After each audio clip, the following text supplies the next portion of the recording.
Bien-aimés dans le Seigneur, de plus en plus, en ces derniers temps, il y a une sorte de prise de position vis-à-vis du christianisme qui n'est pas fausse en soi, parce que cela est parti d'un constat et d'une réalité.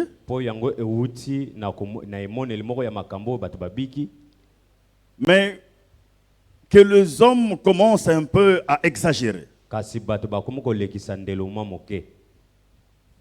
On a tendance à ramener le christianisme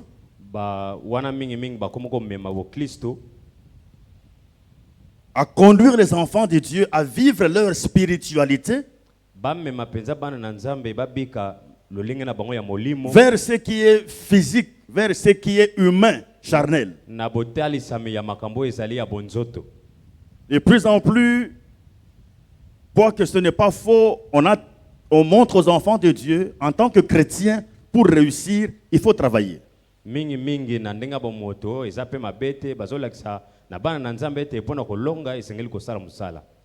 Pour obtenir quelque chose, il faut travailler. On nous dit que vous exagérez, vous les chrétiens. Vous pensez que le temps de la manne qui tombait dans le désert continue encore aujourd'hui. Ce temps-là est révolu. Maintenant, c'est où tu travailles et tu manges, ou tu ne travailles pas et tu ne manges pas.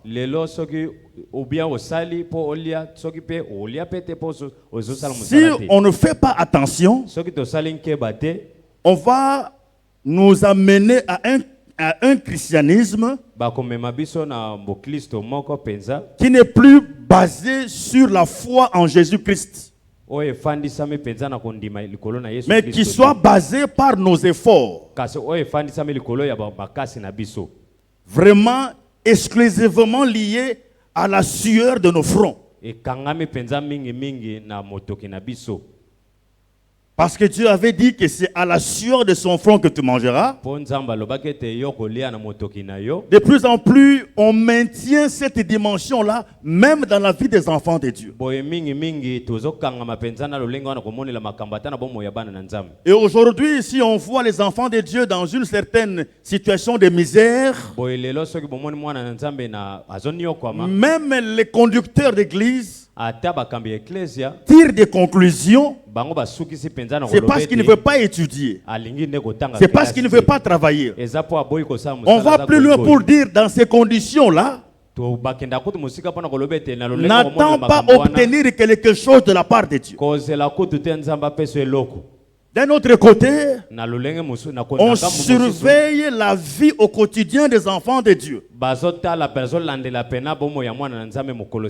Moindre faiblesse, moindre péché, moindre faute, on conclut que celui-ci ne peut rien obtenir de Dieu.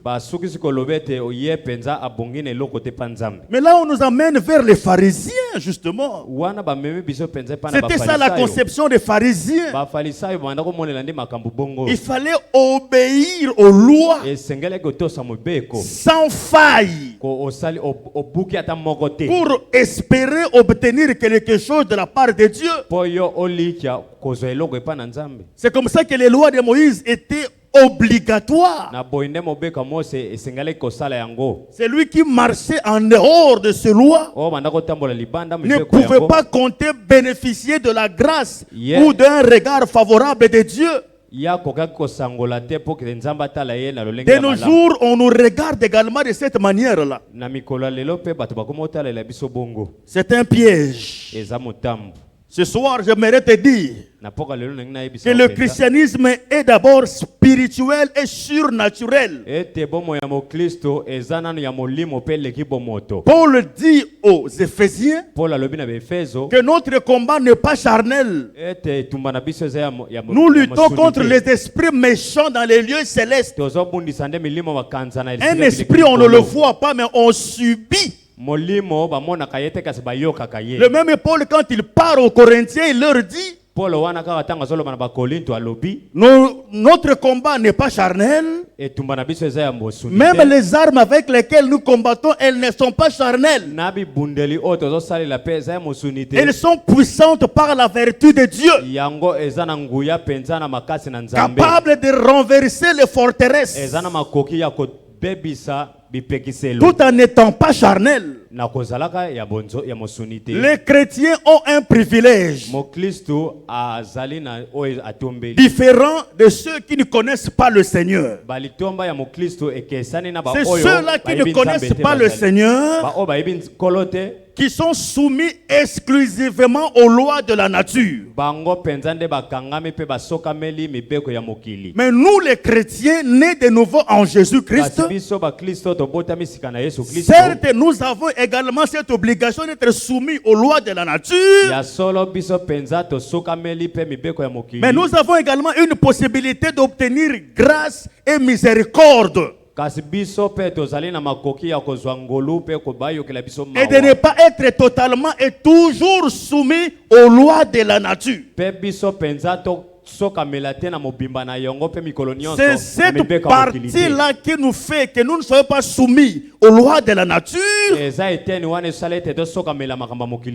C'est ce qu'on appelle le miracle. Le christianisme est d'abord spirituel et surnaturel. Le christianisme, c'est l'invisible qui conduit le visible. C'est le surnaturel qui guide le naturel. La foi est une ferme assurance des choses qu'on espère. Une démonstration de celle qu'on ne voit pas. Donc le christianisme est d'abord spirituel. Qu'on ne nous amène pas totalement et exclusivement à ce qui se voit. Le miracle a plusieurs définitions, mais nous en avons retenu 3.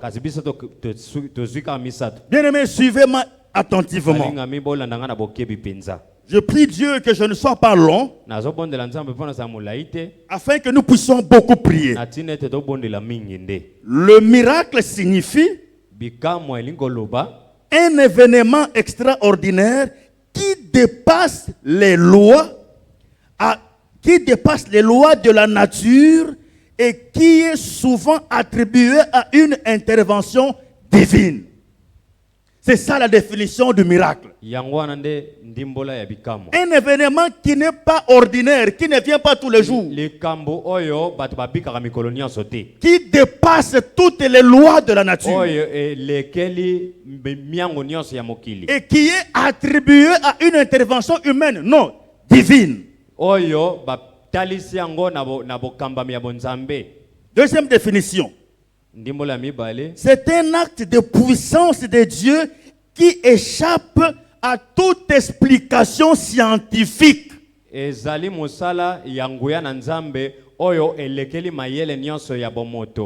acte de puissance de Dieu qui échappe à toute explication scientifique. Comment une femme qui n'a pas de trompe peut concevoir un autre monde? Ça échappe à toute explication scientifique. C'est ça qu'on appelle miracle. Et ça, les chrétiens ont cette opportunité-là. Qu'on ne vous trompe pas. Qu'on ne vous trompe pas. Troisième définition. Le miracle est un résultat très heureux. inespérés pour lesquels on n'espérait plus. Inespérés. Donc un résultat très heureux, inespéré. Ou une chance exceptionnelle face à une situation désespérée. C'est ce qu'on appelle le miracle. Et c'est le miracle qui a poussé les Grecs à aller chercher Jésus. Les Grecs étaient des gens intelligents, cultivés, commerçants, s'intéressant toujours aux choses spirituelles. C'était des croyants très évolués. Mais ils étaient face à quelque chose qui avait dépassé leur entendement. Malgré ton intelligence, au fait, quand je lis cette écriture, bien aimé, je me rends compte que le monde a profité de notre faiblesse.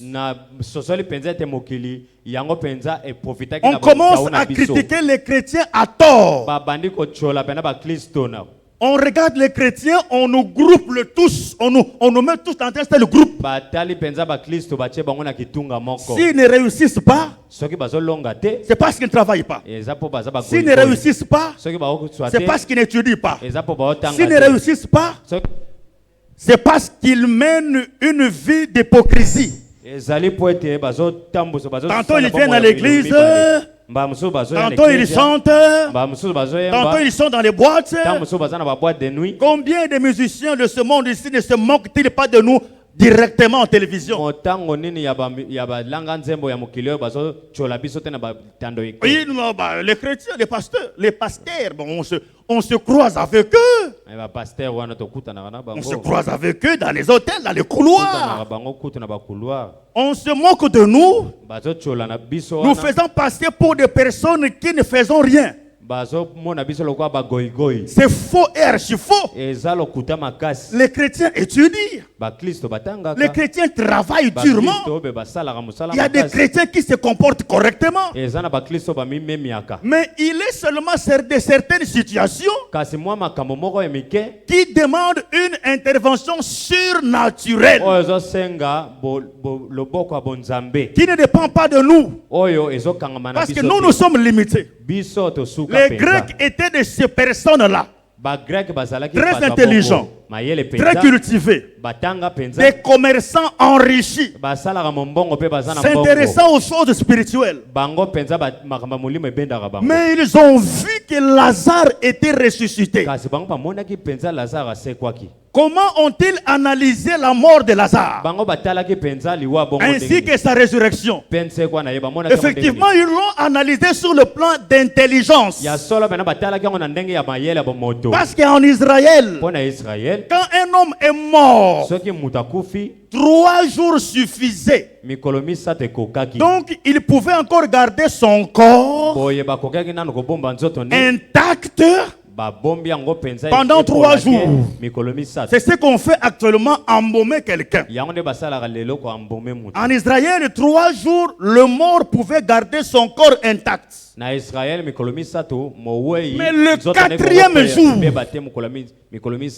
le 4e jour, il commence à se décomposer.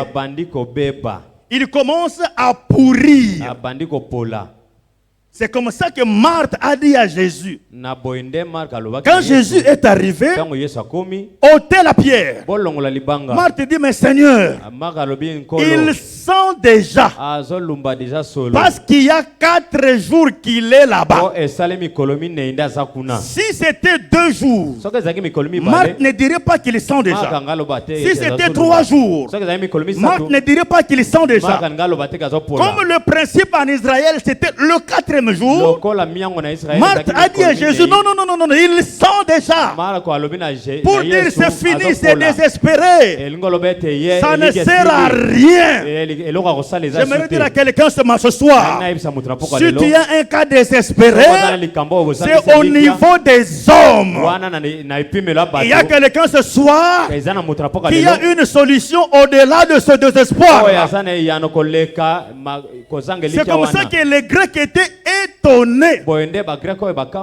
Si Jésus était venu le 3e jour, les Grecs ne le seraient pas. S'il était venu le 2e jour, il ne le seraient pas. Il dirait oui, mais il est mort, mais il est encore récupérable, non? Mais Jésus est venu expressément le 4e jour, où le corps est décomposé. Donc les Grecs étaient étonnés de voir que quelqu'un qui était déjà décomposé, où tout espoir était perdu, qu'il revienne à la vie. Ils étaient étonnés de voir que quelqu'un qui est en décomposition, qu'ils aient entendu la voix d'un homme et qu'il sort de sépulcre. Ils se sont dit, mais si un mort de 4 jours peut revenir pour avoir entendu la voix de Jésus, cette voix-là mérite qu'on aille voir comment ça se représente. Nous, avec ce que nous connaissons, avec notre niveau d'intelligence, avec nos capacités, nous n'avons jamais vu une telle pareille. Comment un mort désespéré peut écouter une voix, entendre une voix, revenir à la vie? Si un mort peut entendre une voix, revenir à la vie, donc si nous les vivants, nous entendons cette voix-là, nous vivrons mieux que ces morts-là. Philippe, montre-nous ce Jésus-là. Nous voulons le voir.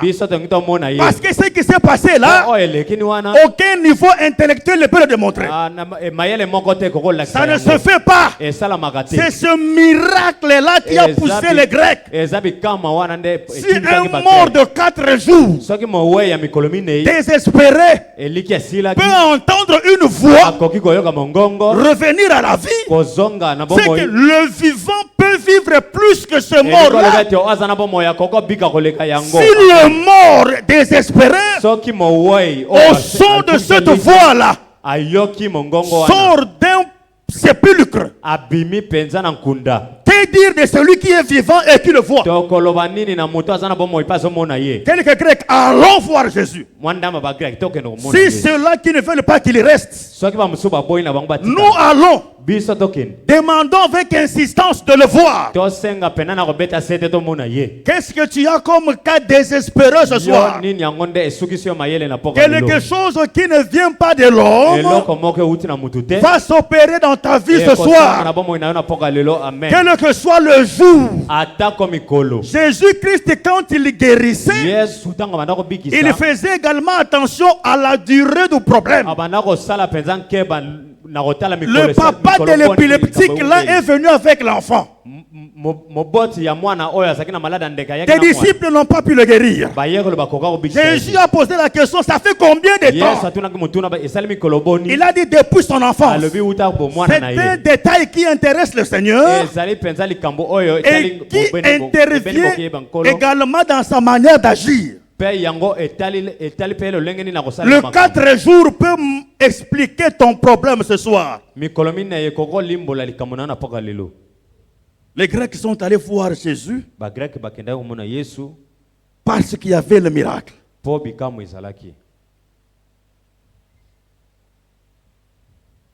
Pierre et Jean dans la barque. Une histoire que nous connaissons. Ils ont pêché, ils n'ont pas trouvé. Jésus est monté dans leur barque. Il leur dit, avancez en pleine eau. Et là, jetez vos filets. Pierre lui dit, Maître, nous avons travaillé toute la nuit sans rien prendre. Toute la nuit là.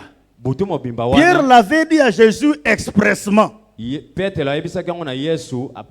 Parce que la nuit, c'est l'occasion favorable pour faire la pêche.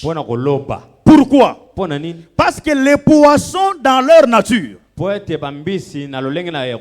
la journée, ils ne montent pas à la surface, non. Ils vont dans la profondeur des eaux pour fuir la chaleur et la lumière.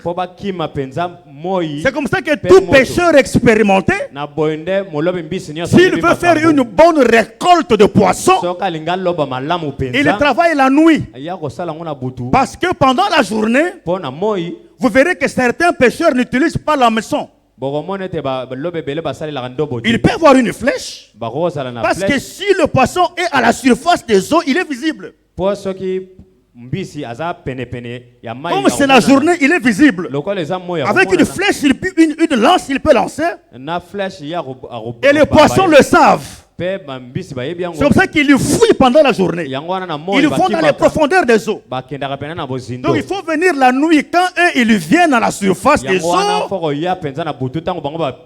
pêcher beaucoup de poissons. L'expert Pierre a dit à Jésus, nous sommes allés là-bas au bon moment. Nous n'avons rien trouvé. Les conditions étaient favorables. Nous avons exploité les meilleures conditions pour la pêche. Nous avons tout fait. Mais nous n'avons rien trouvé. Qui est là ce soir qui a tout fait?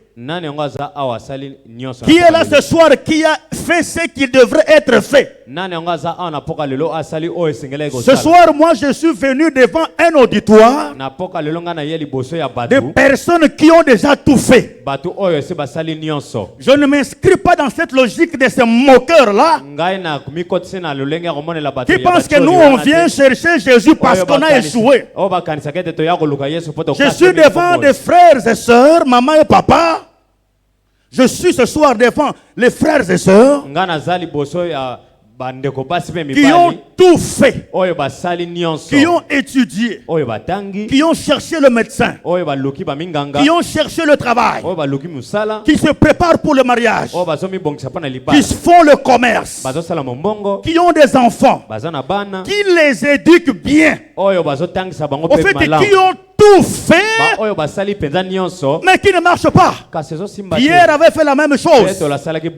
Expérimenté qu'il était, il avait dit à Jésus cela pour que Jésus sache qu'il n'y a plus rien à faire. Oui, s'il n'y a plus rien à faire, c'est auprès des hommes. Il y avait une femme à la perte de sang qui avait également tout fait. Son cas s'empirait même davantage. Mais quand il a rencontré quelqu'un, en fait, il avait rencontré tout le monde sauf quelqu'un. Jésus-Christ de Nazareth. Il avait tout fait sauf pour faire rencontrer Jésus. Ce soir, tu as tout fait, moi je te crois. Il te reste seulement de rencontrer le Seigneur. Il te reste seulement de faire sur ta parole. Jésus est venu le matin. Il a trouvé les disciples en train de laver leurs filets. C'est le matin que Jésus a dit à Pierre, allez dans les profondeurs. Pierre dit, mais Seigneur, je ne te comprends pas. Le matin, ce n'est pas un moment favorable. Les poissons ne sont pas là. Ils sont dans les profondeurs de eau. Nous avons travaillé toute la nuit. Nous sommes fatigués. Professionnellement, nous sommes fatigués. L'heure que tu nous envoies pécher là, n'est pas favorable. L'heure favorable, c'est la nuit, Jésus. Tu viens le matin où on ne pêche pas. Viens la nuit, on te comprendrait. Mais le matin, ce n'est pas possible, les poissons se reposent. Et nous sommes fatigués. Nous avons tout fait. Nous sommes fatigués. Et puis le temps n'est pas favorable. Mais sur ta parole, nous allons jeter. Même si tu es fatigué ce soir, même si tu as tout fait, même si la situation n'est pas favorable, ce n'est pas ton problème, ce n'est pas le problème de Jésus, c'est aux yeux des hommes que c'est défavorable. Que personne ne te décourage ce soir, même si la situation semble défavorable. Jésus a connu ce cas-là. Pierre a connu ce cas-là. Devant un Jésus venu au moment défavorable, où les poissons ne sont pas là à la surface des eaux. Mais ils ont fait une pêche miraculeuse. De toutes les pêches qu'ils ont fait pendant le temps favorable, la nuit, leur filet ne s'est jamais rempli au point de se déchirer, jamais. Mais au moment d'un miracle qui s'est opéré, le filet, non seulement ils étaient remplis, mais c'est même déchiré. Parce qu'il y avait une parole qui n'est pas la parole des hommes. C'était sur la parole de Dieu. C'était sur la parole de Jésus-Christ. Et Pierre a jeté le filet. Ils ont eu une pêche miraculeuse. Ce soir, tu auras un travail miraculeux. Tu auras une maternité miraculeuse. Tu auras une promotion miraculeuse. Tu auras un mariage miraculeux. Tout ce que tu veux, une guérison miraculeuse.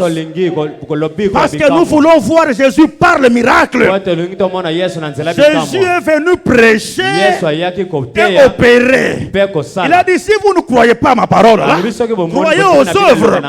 Donc Jésus avait prévu et la prédication et le miracle.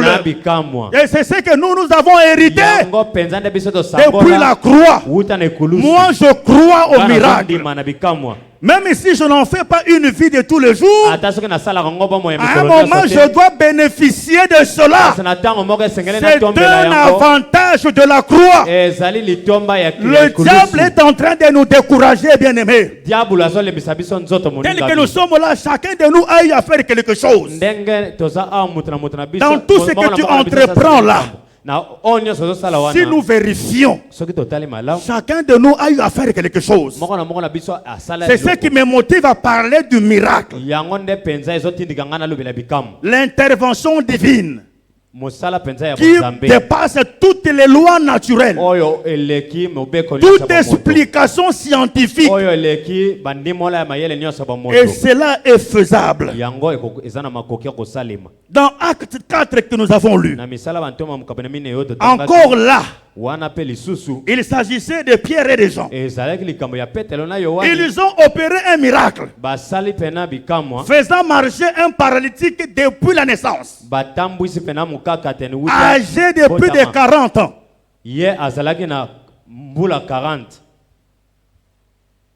Les pharisiens, les sacrificateurs, les chefs du peuple, ils disent c'est pas possible. Le miracle peut s'opérer, mais que ça vienne de Pierre et des gens, non. Nous sommes des religieux. Nous croyons au miracle, mais que ça vienne de ces deux personnes ici. Pour quelle raison? Pour quelle raison? Parce que ces religieux que je viens de citer ici, c'était des religieux formés pour devenir, atteindre ce niveau, assiégé au Sanhédrin. Il faut être formé. Donc c'est des gens qui étaient formés dans les écoles de luxe où il y avait des rabbins. Le rabbin c'est un maître. Des maîtres comme des Gamaliel. C'est comme ça que Paul n'était pas n'importe qui. Parce qu'il était disciple de Gamaliel. C'est cette école-là qui formait de grandes personnalités. Mais l'école-là était en train de former les gens à interpréter les Écritures, à connaître les Écritures, à les mettre en pratique et à les comprendre. Donc ne peut parler des Écritures que celui qui est à côté d'un maître. Il doit être à côté d'un maître pour voir comment il interprète, imiter ce maître-là. C'est comme ça que Paul plus tard, il dira aux Corinthiens, soyez mes imitateurs. Il a appris ça à l'école de Gamaliel. Son professeur Gamaliel était son maître. Et en tant que disciple, il devait voir son maître faire, imiter le maître. Plus tard, il disait, soyez mes imitateurs.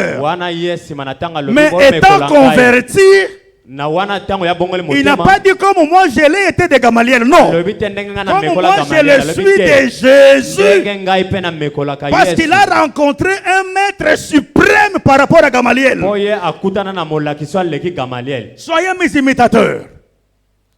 Maintenant les souverains sacrificateurs ici, les scribes ici, se disaient, mais comment ces gens ici qui n'ont pas le niveau, qui ne sont pas passés par l'école, peuvent interpréter les Écritures? Au sens humain, c'est impossible. Ça ne peut pas se faire. Eux-mêmes, ils ont posé la question. Eux-mêmes, ils ont trouvé la réponse. La Bible dit, ils reconnurent ces gens-là pour avoir été avec Jésus. Pour avoir été avec Jésus, ils ont atteint le niveau que nous avons aujourd'hui. Pour avoir été à l'école. Je suis tenté de te dire, ne regarde pas ton niveau. Ne te minimise pas. Le certificat que tu as là, Dieu peut te faire un PDG. Le diplôme d'état que tu es là, Dieu peut t'élever en dignité. Le diplôme de graduat que tu as là, Dieu peut t'en faire un ministre. Les personnes élevées en connaissance ont reconnu Pierre et Jean, qui n'étaient que des pécheurs capables de parler devant le Sanhédrin. Pierre a dit, puisque vous nous demandez comment nous avons guéri cet homme, Molo Bimbisi a tellement devant ma juge, devant ma droit, devant ma docteur. Il leur dit, puisque vous nous avez demandé, alors écoutez ceci. Il a commencé à parler. Ces gens l'ont écouté. Il dit, ils ont étudié dans quelle école supérieure? On a sorti tous les palmarès. Il n'y avait pas le nom de Pierre et de Jean. Ils se sont souvenus que c'était des pécheurs. Mais ils sont passés par l'école la plus prestigieuse, la plus supérieure, l'école de Jésus-Christ de Nazareth. Où si l'humain est limité, Dieu lui-même prend la relève. Lui-même il entre en jeu. Ou quand l'homme est limité, lui-même entre en jeu. Et il opère ce qu'on appelle le miracle, qui est une pierre qui se détache sans le secours de l'homme. Pourquoi il s'est étonné de Pierre et de Jean? Parce que sur le plan social, c'était des pêcheurs. Et Galilée était une zone rurale. Comme Maluku là-bas, où on retrouve que des gens qui sont des pêcheurs. Mais comment ces gens ici qui habitent la zone rurale, moins instruite, peuvent parler avec autant d'audace? Parce qu'ils ont rencontré celui qui dit mot, la chose arrive. Celui qui crée dans rien, à partir de rien. Celui qui parle et la chose arrive. Là où ça n'a pas existé, ça existe. Dans leur orgueil, ils ont continué à parler. La discussion a commencé. Le débat a commencé. Mais les docteurs de la loi, face aux non-instruits, les docteurs de la loi ont manqué d'arguments. Ils ont manqué d'arguments devant des non-instruits, des pêcheurs de poissons. Dieu va confondre des hommes devant toi. Dieu va confondre tes ennemis devant toi. Laissez-le te minimiser. Laissez-le se moquer de ton petit commerce là. Laissez-le se moquer de ton niveau intellectuel. Laissez-le se moquer de ton français d'à peu près là. Les docteurs ont manqué d'arguments devant Pierre et Jean. La Bible dit, mais comme ils voyaient là près d'eux l'homme qui avait été guéri, il n'avait rien à répliquer. Malgré leur hauteur d'intellectuel, le miracle de Pierre leur a fermé la bouche. Le miracle de Pierre a fermé la bouche aux savants, aux docteurs de la loi. Les médecins ont dit que tu ne vas pas accoucher. Tu ne vas plus concevoir. Jésus te dit aujourd'hui, le miracle qui va se produire va perturber leur connaissance. Va perturber leur connaissance. L'homme guéri était là. Et ce n'était pas un étranger. Il était à la porte du temple. Les sacrificateurs venaient et le voyaient. Il ne pouvait pas nier. Il ne pouvait pas dire que non, ce n'est pas lui. C'est Lia. Non, il le connaissait qu'il avait plus de 40 ans. Depuis sa naissance. Ils se sont dit, il est manifeste pour tous les habitants de Jérusalem qu'un miracle signalé a été accompli. Et nous ne pouvons pas le nier.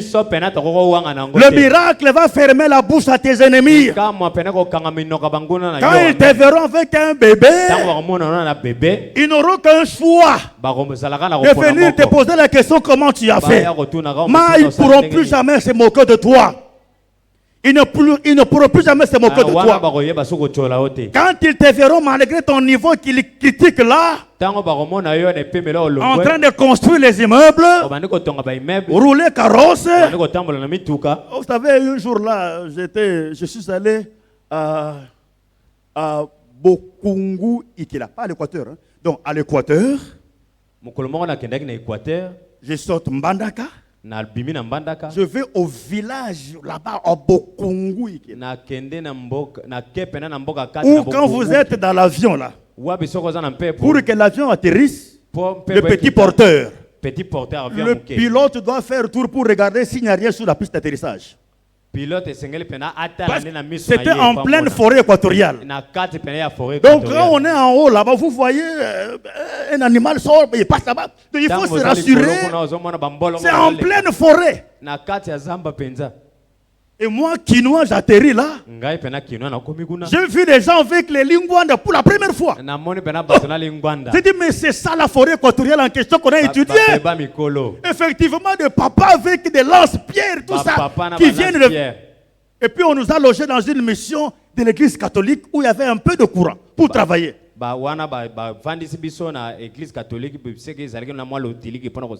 J'ai vu un prêtre là habillé à peu près.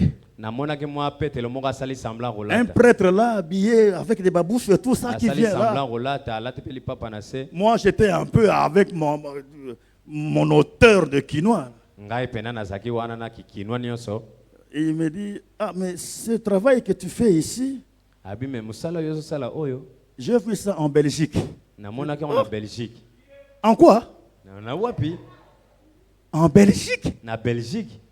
Maintenant il a vu mon étonnement. Tu vois, c'est un philosophe, il me dit, il dit oui, tu vois, nous qui sommes au fin fond là, pour aller en Belgique, là, je quitte Bokungu, j'arrive à Mbandaka, je prends l'avion, avion là, j'atterris en Njili, et de Njili, je prends l'avion, je pars en Belgique, Njili, Mbandaka, Bokungu. Donc de Bokungu, il est là ici. Je peux aller en Belgique, à côté d'un Quinois qui habite à côté de l'aéroport. Sa maison est à côté de l'aéroport. Mais il n'est jamais monté dans un avion. Pour dire que Dieu là, quand il dit que moi je prends quelqu'un de fumier là, je ne mens pas. Quand il dit que je prends quelqu'un de la poussière, je le lève, je le fais asseoir parmi les grands. Dieu ne ment pas. C'est un miracle qui ne passe pas aux hommes. Les grands géants intellectuels docteurs ne pouvaient rien dire devant les pécheurs. Un miracle était opéré.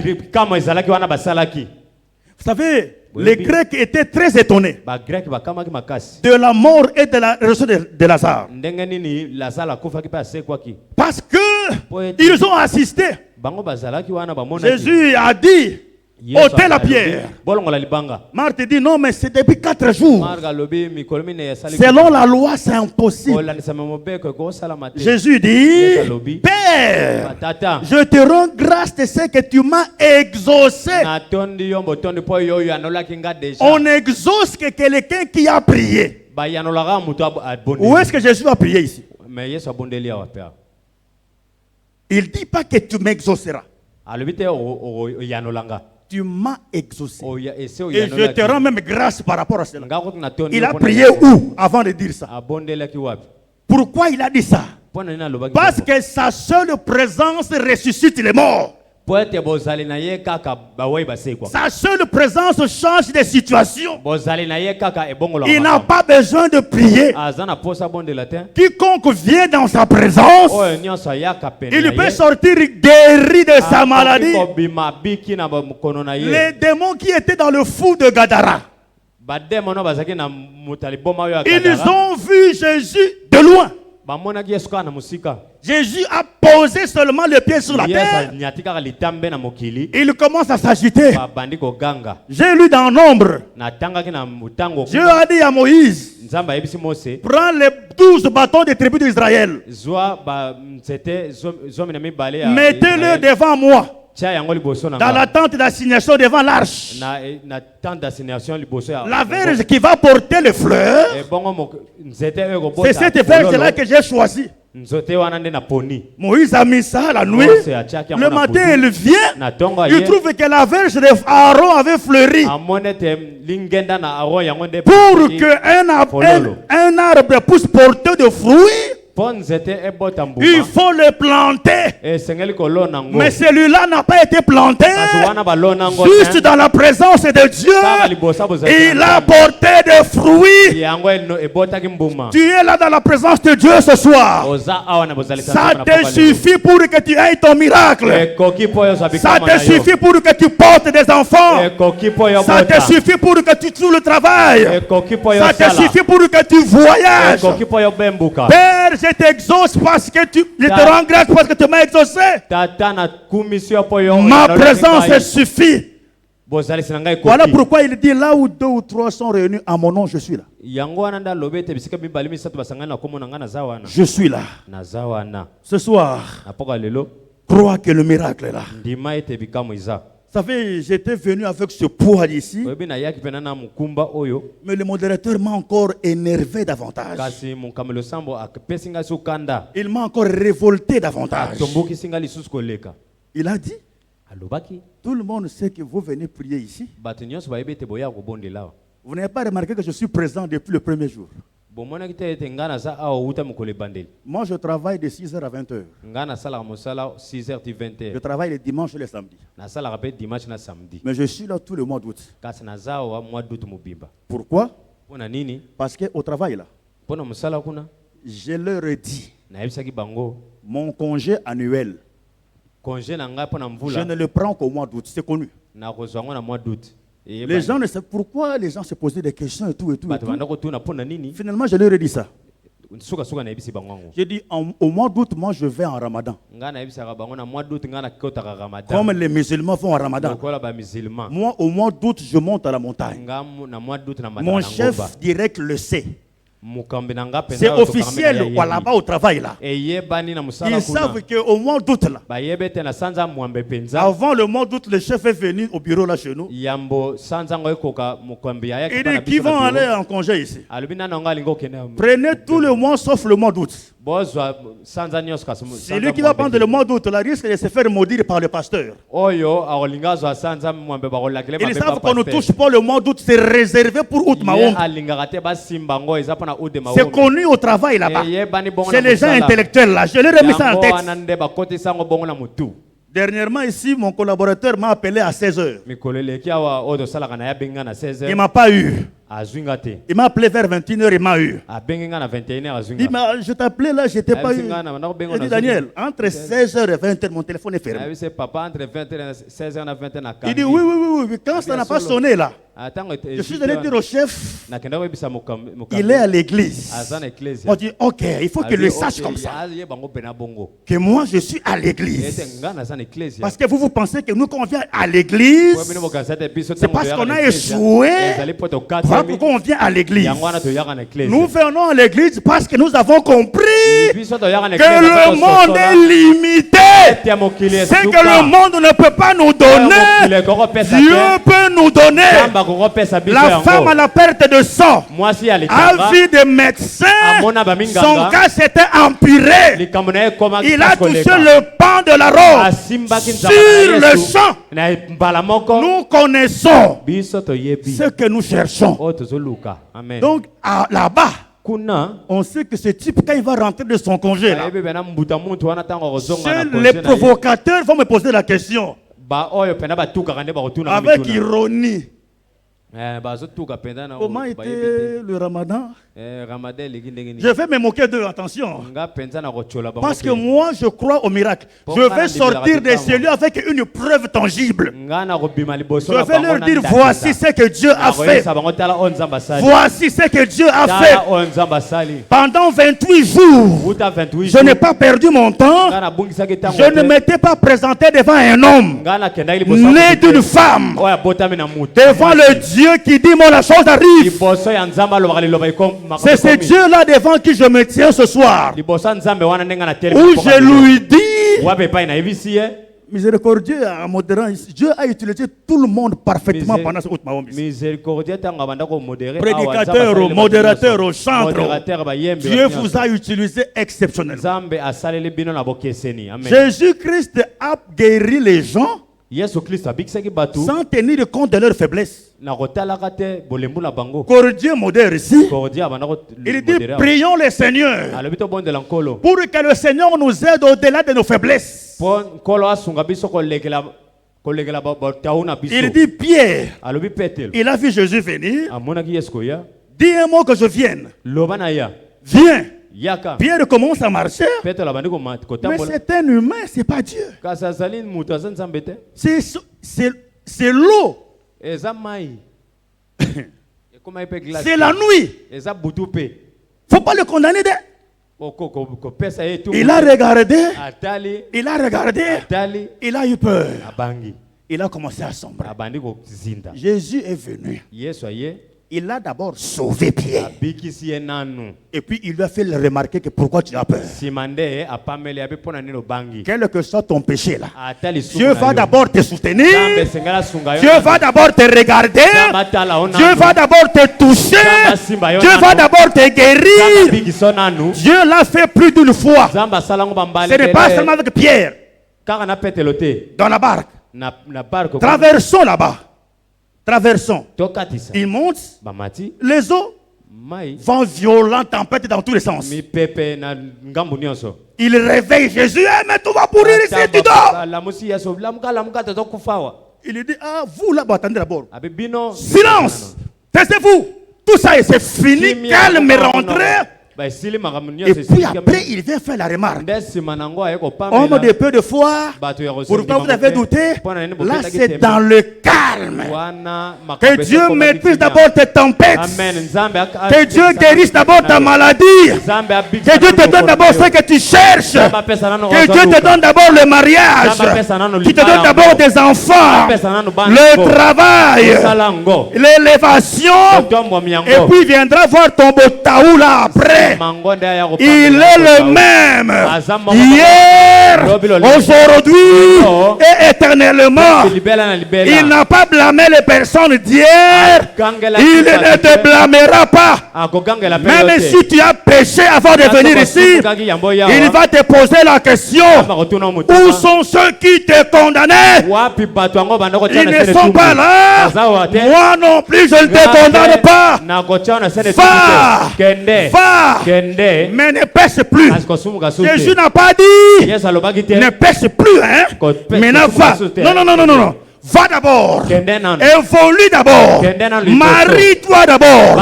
Voyage d'abord. Trouve d'abord le travail. Sois d'abord béni. Guéris d'abord de ta maladie. Mais ne pêche plus. Voir Jésus par le miracle. Le monde ne comprendra pas cela. Ça a été donné pour vous et moi. Ça a été donné pour vous et moi. Nous comprenons et nous croyons. Nous comprenons et nous croyons à la chose. Là où nous sommes limités, Jésus-Christ de Nazareth prend la relève. Avec Jésus, il va te donner ce que tu cherches. Pour terminer, Exode. Exode 3. Exode 3.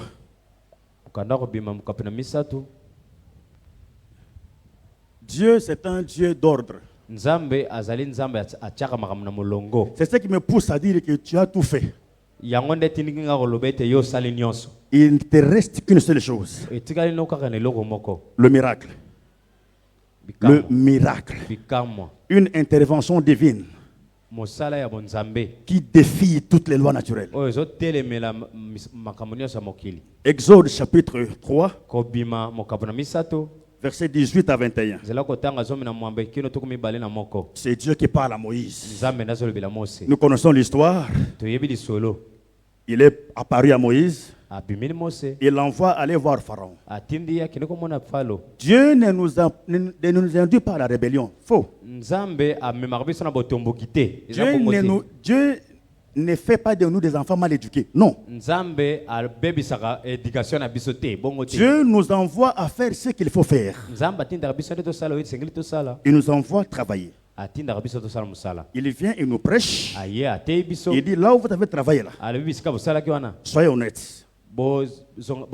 Il nous envoie étudier. Il nous envoie nous préparer. Faire ce que nous devons faire. Mais quand il voit que malgré tout, ça ne marche pas, il sort son carton rouge. Il sort sa puissance. Parce qu'il ne peut pas nous voir périr. C'est lui qui a envoyé Moïse. Pharaon pouvait éviter tout ça. Pharaon, ils écouteront ta voix et tu iras, toi et les enfants d'Israël, auprès du roi d'Égypte. Et vous lui direz, l'Éternel, le Dieu des Hébreux, nous est apparu. Soulignez ce mot-là. Permets-nous de faire 3 journées de marche dans le désert. Permets-nous. Voilà. Dieu était conciliateur avec les pharaons. Il dit n'allez pas là-bas l'insulter. Non, non, non, soyez polis. Soyez polis et faites ce qu'il faut faire. Permets-nous. Permets-nous de faire 3 journées seulement dans le désert pour offrir des sacrifices à l'Éternel notre Dieu. Dieu ajoute, je sais que le roi d'Égypte ne vous laissera point aller, si ce n'est par une main puissante. J'étendrai ma main, je frapperai l'Égypte par toutes sortes de prodiges que je ferai au milieu d'elle. Après quoi, il vous laissera aller. La même chose que Dieu a demandé poliment là. La même demande d'emploi que tu as demandé poliment là. On commence à vous dire non, il faut adhérer là. Oh, toi la femme, il faut passer par l'étalage là. La même demande que tu as fait poliment là, dans la règle de l'art, qui n'ont pas fait là. Dieu dit, ils ne le feront que par une main puissante. Donc Dieu sait que nous pouvons faire ce qu'il faut faire. Que nous devons faire ce qu'on doit faire. Mais il arrive à un moment donné, les hommes se jouent de nous. Ils se moquent de nous. Ils se moquent de notre Dieu. Dieu dit, je ferai des prodiges. Je ferai des miracles. Ce n'est qu'à ce prix-là que Pharaon vous laissera partir. Ce soir, c'est ce qui te manque. Ces gens-là, ils savent que tu es ici comme moi, on sait que je suis ici. On ne va pas leur écrire, ils lisent en ligne, ils savent lire. Ils voient ici que nous faisons tout le... C'est publié, non? C'est en ligne. Ils veulent le voir. Et aujourd'hui, là, ce n'est que par la puissance de Dieu, au moyen des prodiges et des miracles, que nous apporterons la preuve que nous avons vu Jésus. Acclamons le Seigneur. Acclamons le Seigneur. Acclamons le Seigneur. Acclamons le Seigneur. Celui qui croit au miracle acclame le Seigneur. Celui qui croit qu'il aura son miracle ce soir acclame le Seigneur. Celui qui croit qu'il verra la main de Dieu différemment, il croit le Seigneur. Celui qui croit qu'il aura son miracle acclame. Alléluia. Amen. Vous savez pourquoi Dieu m'a mis à cœur de parler de ces choses? Parce qu'il reste 2 jours. Nous avons tout fait. Il ne reste que maintenant la manifestation, la démonstration de la puissance de Dieu. Remercie Dieu là où tu es. Élève ta voix, remercie le Seigneur. Élève ta voix, remercie le Seigneur. Il va opérer un miracle. Il ne regarde pas ta faiblesse. Ta faiblesse là, il va venir après. Il va te le régler après. Ton absence de foi là, il va les régler après. Tes faiblesses là, il va voir ça après. Il va d'abord te tendre la main pour que tu ne puisses pas couler comme Pierre. Il va d'abord te tendre la main. Élève ta voix et remercie-le. Merci Seigneur, merci Jésus. Merci Jésus. Merci Seigneur parce que ce soir, tu vas opérer un miracle. Et le miracle, ce n'est pas l'œuvre d'un homme. Alléluia. Alléluia. Alléluia. Alléluia. Alléluia. Merci Seigneur. Merci Jésus. Alléluia. Merci parce que ce soir, c'est un jour miraculeux. C'est une soirée miraculeuse. Nous allons vivre le miracle. Les choses que l'œil n'a pas vues, que l'oreille n'a pas entendues et qui n'est pas montée dans le cœur de l'homme. Merci Seigneur. Merci Jésus parce que tu m'as vu. Merci Seigneur parce que tu m'as vu. Merci Seigneur parce que tu m'as vu. Alléluia. Alléluia. Remercie le Seigneur. Alléluia. Ta façon de remercier le Seigneur prouve que tu crois au miracle ce soir. Merci pour la décision aujourd'hui. Oh, merci Seigneur. Merci Jésus. Là où j'ai péché toute la nuit sans merci Jésus. Toi tu es là. Au même endroit. Merci au même Jésus. Endroit, au même endroit. Alléluia. Je travaillerai encore Alléluia. là. Je jetterai encore les filets Alléluia. au même endroit. Mais maintenant sur ta parole. Alléluia. Je ferai mon miracle. Et je témoignerai encore ta fidélité, je le crois. Là où tu es, tu peux te lever. Tellement ici qu'il y a. Merci Jésus. Tellement ici qu'il y a. Tellement ici qu'il y a. Pour ne pas éparpiller mes pensées, j'ai prévu des sujets de prière.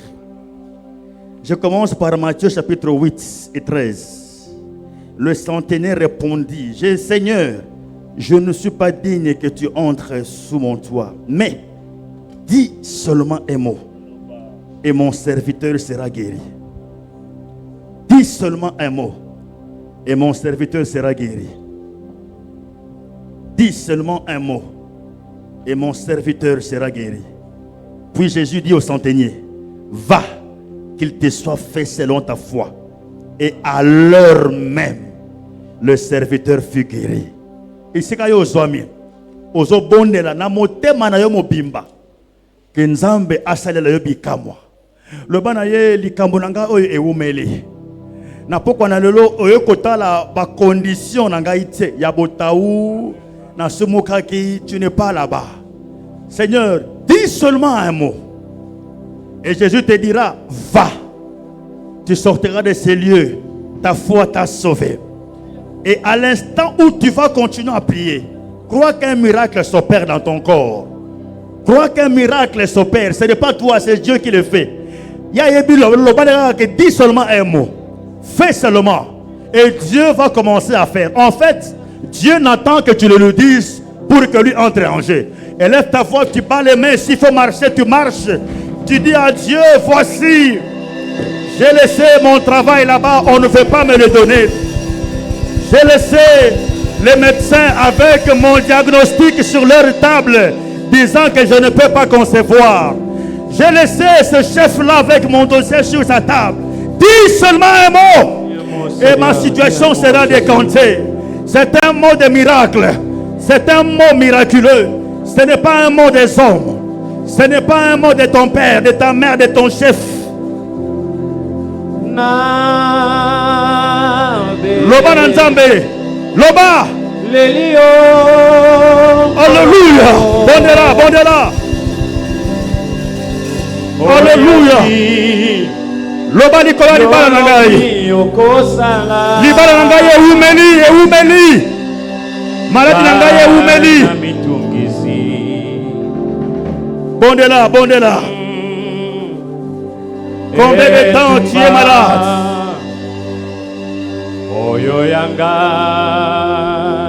Au nom de Jésus. Seigneur, dis un mot.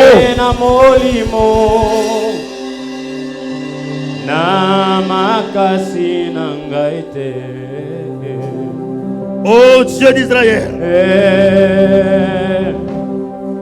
tu es le même. Hier,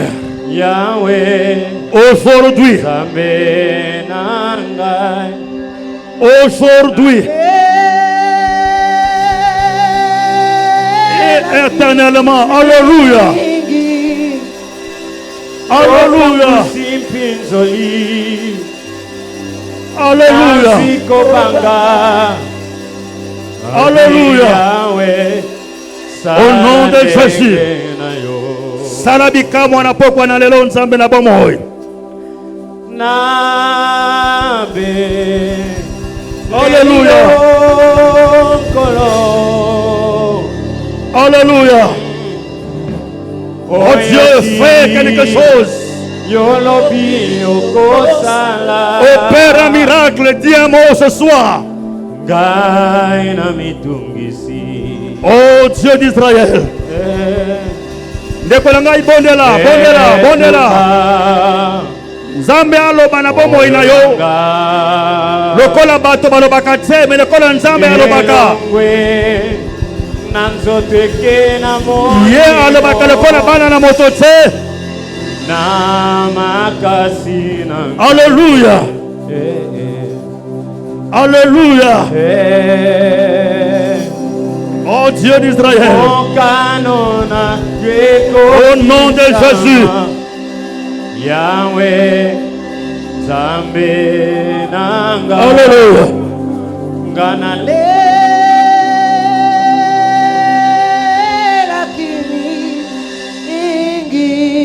Yoka. Tozo bondela yoka. Gédéon a dit: ah mon Seigneur, si l'Éternel est avec nous, pourquoi toutes ces choses sont-elles arrivées? Où sont tous ces prodiges que nos pères racontent quand ils disent: l'Éternel nous a-t-il pas fait monter de l'Égypte? Maintenant il nous a abandonnés.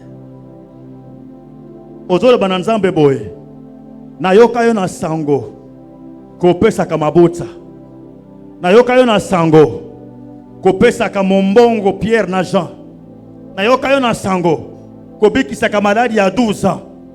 Où sont ces miracles là? Souvenez-vous de Élisée na Élie a pesi un manteau. Ma papa comment on a traversé qui mer. Élie a kamati manteau na ya basoli va traverser dans Élysée. Tant que va pesi un manteau avec la double portion, Élysée voulait rentrer à Kouterina Mayango. Alobi na kolekandega nini. Alobi a Élie. Où est le Dieu de Élie? Il a pris le même manteau, il a frappé, il a traversé. Le bananzambe. Où est le Dieu? Où est le Dieu de Pierre et Jean? Où est le Dieu de ces paralytiques? Où est le Dieu de cette femme-là? Tu es le même hier, aujourd'hui. Où sont ces prodiges-là? Où sont ces miracles-là? Je suis aussi fille d'Abraham. Je suis aussi fils de la promesse. Je suis aussi fils de tout est accompli. Je suis aussi issu de la croix. Agis, agis. Élève ta voix et prie le Seigneur. Alléluia. Kobondela nabolembute. Le bananzamba sale la yo. Paskada lo lenge moko. Lobi pelelo. Lobi abikisaki bakaka tani. Lobi apesaki mombongo. Lobi afutelaki Pierre Mpaku. Miraculeusement. Lobi abikisaki babeli. Nzambe ya Biblia. Yo bongwani te. Pona nini ngana tali ekomba. Nzambe ya Biblia. Yo tambusaki bakaka tani. Pona nini ngai te. Nzambe na Biblia. Salela ngai te. Alléluia. Bondela, bondela, bondela. Où sont les prodiges? Tu es le même. Tu es le même. Tu es le même. Tu es le même. Alléluia.